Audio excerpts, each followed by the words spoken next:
A pesquisa mais recente, feita no Brasil, aponta que cerca de 40% das mulheres já sofreram assédio moral no trabalho. E apesar do percentual ser considerado alto, as notificações das trabalhadoras contra seus assediadores ainda é baixa em todo o país. Entre os motivos principais, o medo de sofrer retaliações e perder o emprego. Expor a pessoa a situações humilhantes ou constrangedoras, dar muitas funções ou nenhuma função, ameaças constantes de demissão e dificultar o cumprimento das tarefas. Esses são alguns exemplos de assédio moral que muitas vezes são tolerados no ambiente de trabalho por medo de perder o emprego. No ano passado, o Tribunal Regional do Trabalho, que inclui o Maranhão, recebeu 91 processos de assédio moral praticado contra mulheres e o número poderia ser maior. Existe uma subnotificação. Muitas empresas hoje ainda não têm as ouvidorias ou por questões internas você tem a denúncia, mas ela não é levada a cabo, não é levada à efetividade. Então, essas mulheres muitas vezes denunciam e não tem uma resposta, então elas se sentem até com medo de denunciar e serem mais expostas, serem mais perseguidas. Existe uma relação de maior fragilidade da mulher na relação de emprego, porque ela vai engravidar, ela vai ter determinados direitos diferenciados, então existe um medo maior de sofrer a perseguição e perder o emprego. Fora que vivendo na própria sociedade, a gente vê que inclusive fora do ambiente de trabalho existe o assédio, né? Ofender reiteradamente a dignidade de alguém, causando-lhe dano ou sofrimento físico ou mental no exercício de emprego, cargo ou função. A definição de assédio moral é de um projeto de lei que criminaliza a conduta. O texto foi aprovado na Câmara dos Deputados em 2019 e agora tramita no Senado. Se for aprovado, quem praticar assédio moral fica sujeito a uma pena de até 2 anos de prisão. Enquanto não é incluído na legislação penal, casos de assédio moral são levados à Justiça do Trabalho e à Justiça Comum em busca de reparação pelos danos sofridos. Essas mulheres, elas podem receber indenizações por danos morais devido ao dano à imagem, à honra dessa pessoa no ambiente laboral. Segundo a advogada, é importante que a vítima passe a documentar o assédio. Essa mulher, ela pode se valer de alguns instrumentos, por exemplo, gravar essa humilhação que ela está sofrendo no ambiente laboral, provar que ela está tendo isolamento do grupo, buscar pessoas que possam testemunhar a seu favor.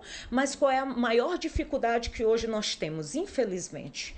É porque, como muitas empresas e órgãos públicos, inclusive, não possuem esse setor de recursos humanos ou esse canal de denúncias para que essa conduta seja apurada de forma sigilosa, muitas vezes elas ficam temerosas que possa haver algum tipo de retaliação, como, por exemplo, a demissão. O assédio moral pode ser praticado em qualquer relação de trabalho, seja entre superiores e subordinados ou mesmo entre funcionários do mesmo nível hierárquico. O que caracteriza o assédio é que a conduta abusiva é reiterada, repetida muitas vezes e intencional.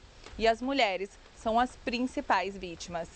Essa empresária, que prefere não ser identificada, foi vítima de assédio moral por um grupo de funcionários. Sócia fundadora de uma empresa junto com o então marido, ela diz que os abusos começaram quando o casamento dos dois terminou e eram incentivados pelo ex-marido para afastá-la das funções. Porque quando eu voltei para a empresa, eu já percebi a forma que eles me tratavam. Então, assim, por exemplo, eu convocava para reunião, não comparecia ninguém. Eu solicitava um relatório, ninguém me entregava nada. Eu ia no departamento, ninguém me recebia. Dizia que estava sem internet, que estava sem informação. Estava sempre acontecendo alguma coisa, então não tinha informação nenhuma. Como eu conhecia muito a empresa, né? Eu fundei a empresa, então não teria como eu não conhecê-la. Então eu sabia os caminhos que eu poderia encontrar informações que eu precisava. Mas assim, recebidas eu não tive. Ela acredita que o fato de ser mulher foi determinante para o assédio que ela sofreu. A sensação que a gente tem em mulher é que nós somos a louca. Porque é isso que a sociedade implantou na gente. Então, tipo assim, a mulher, ela fala, ela tem as emoções. Eu acho que por que o homem é tão menos assediado no ambiente de trabalho do que a mulher? Porque o homem, a mulher, ela foi criada para aceitar certas situações. Então ela se sente envergonhada de falar aquilo.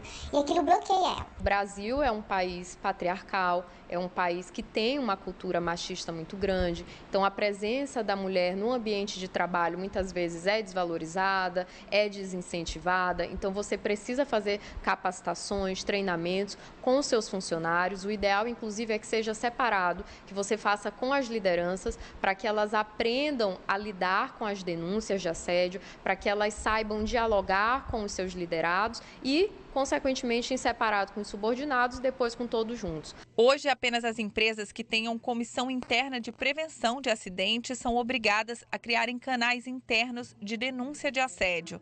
Mas, para combater o problema, a medida é recomendada a todas as empresas. Criando-se essa cultura de evitar o assédio, seja sexual, seja moral, seja outras formas de violência contra a mulher, a gente garante um ambiente de trabalho mais seguro, mais saudável, consequentemente um ambiente de trabalho que seja mais produtivo também para todos que estão naquele ambiente e, consequentemente, também evita que a empresa seja no futuro demandada. Porque, como eu falei, né, há a possibilidade de, a depender do assédio, dele ser comunicado à empresa. Se não tomar nenhuma atitude, você pode, inclusive, demandar a própria empresa judicialmente.